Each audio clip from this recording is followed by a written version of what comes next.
The War on Poverty After 40 Years, a Minskyan Assessment, by Stephanie Bell and L. Randall Wray. Public Employment Strategy. Even though the Kennedy and Johnson administrations succeeded in generating a post-war boom that reduced unemployment rates, policymakers failed to understand that, quote, policy weapons which are sufficient to move an economy from slack to full employment are not sufficient to sustain full employment, end quote. Minsky, 1971. As long as policymakers continued to favor private investment strategies, there would be no sustained strides made in the war against poverty from one business cycle to the next. Minsky's alternative would stress high consumption fueled by policies that would increase wages and incomes at the bottom of the distribution. Further, government spending should play a major role in generating growth.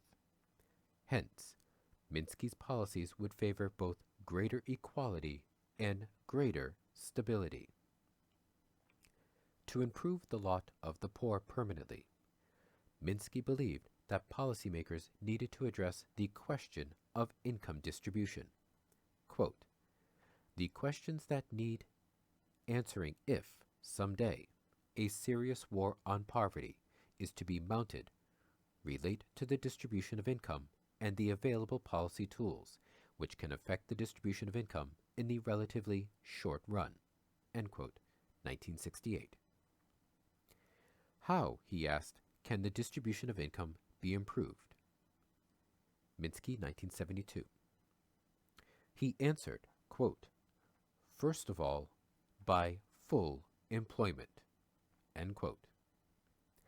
By this, Minsky meant that it was necessary to achieve and sustain tight full employment, which he defined as, quote, the situation that exists when over a broad cross-section of occupations, industries, and locations, employers at going wages and salaries would prefer to employ more workers than they in fact do, end quote, 1965.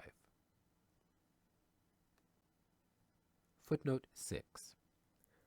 Minsky used as an interim measure of tight full employment an official rate of unemployment of 3.0%. He considered this a modest target, given that measured rates in Europe had been much lower than 3.0%. But he also viewed it as a desirable objective, given that it was significantly better than anything the U.S. had achieved since 1953. Minsky, 1968. End footnote.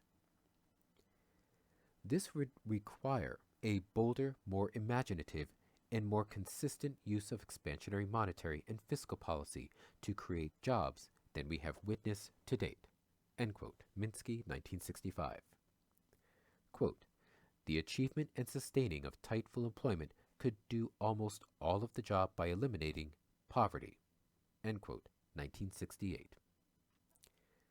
Here, Minsky's position is consistent with his notion that, quote, a large portion of those living in poverty and an even larger portion of those living close to poverty do so because of the meager income they receive from work, end quote, a point we have also emphasized above. Minsky believed that a, quote, suggestion of real merit is that the government become an employer of last resort, end quote, 1968. The employer of last resort, ELR proposal, which has recently been taken up by a number of analysts, Wray, 1998, Forstater, 1999, Kriegel, 1999, Harvey, 1989, calls upon the federal government to institute a job assurance program similar to the New Deal's Works Projects Administration, WPA, Civilian Conservation Corps, CCC, and National Youth Administration, NYA, programs. The federal government would fund a job guarantee program, setting the price of unskilled labor and adjusting the number of jobs to the number in need of work. Footnote 7. The details of the program can get quite complex.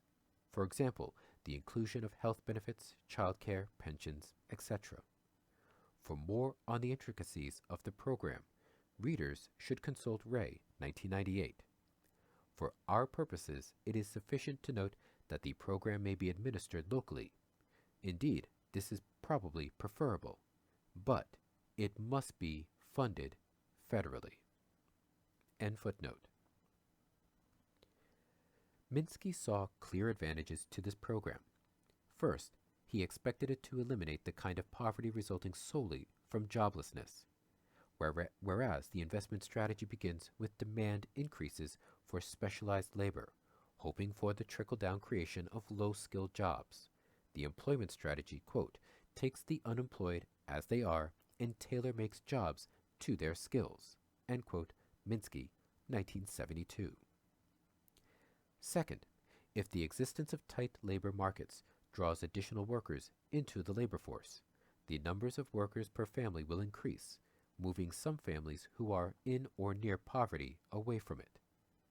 Third, a tight labor market strategy should improve the distribution of income among workers, as market processes raise the wages of low-income workers faster than the wages of high-income workers.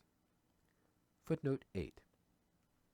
Here, Minsky refers to a study published in the Quarterly Journal of Economics, Anderson, 1964, which showed a narrowing of wage differentials during periods of extreme labor market tightness. Jamie Galbraith has recently shown the same patterns. End footnote. Fourth, by discontinuing the preferential treatment of capital income, Minsky believed that it was possible to, quote, decrease labor profit inequality by decreasing capital's share of income, end quote, 1973. Fifth, Minsky believed that by de-emphasizing investment-led growth, the likelihood of financial fragility would decrease. Finally, a public employment strategy frees policymakers from the overriding need to induce investment through tax incentives. It is still true today that tight full employment would generate more than enough additional production to bring all Americans out of poverty. Using Minsky's 2.5% unemployment rate as a benchmark, this would be about 3.3% less than the actual 5.8% reported by 2002. By Okun's law, a reduction of unemployment by 3.3 percentage points would raise GDP by 9.9%. Multiplying this percentage by 2002 GDP of $10.48 trillion, we obtain $1.038 trillion. In 2002, there were 7,229,000 families living below the official poverty line, with an average deficit of $7,205 per family required to bring each up to the poverty line. The total cost is about $52 billion. In addition, another 9,618,000 individuals were living below the poverty line with an average deficit of $4,798. The cost of bringing individuals up to the poverty line is thus $46 billion. The total cost of eliminating poverty in 2002 would have been just under $100 billion, or about 10% of the extra GDP that would have been generated by reducing the unemployment rate to 2.5%. An employer of last resort program is much more ambitious than demand stimulus programs because it offers jobs to all who are ready, willing, and able to work. Many of those who will accept employment are currently counted as out of the labor force because they are not actively seeking jobs. Hence, the increase of employment will be much larger than what is indicated by a decline of unemployment of 3.3 percentage points. Further, the measured unemployment rate would probably fall below the 2.5% that Minsky used in his calculations, perhaps below the 2% usually used as an estimate of frictional and structural unemployment.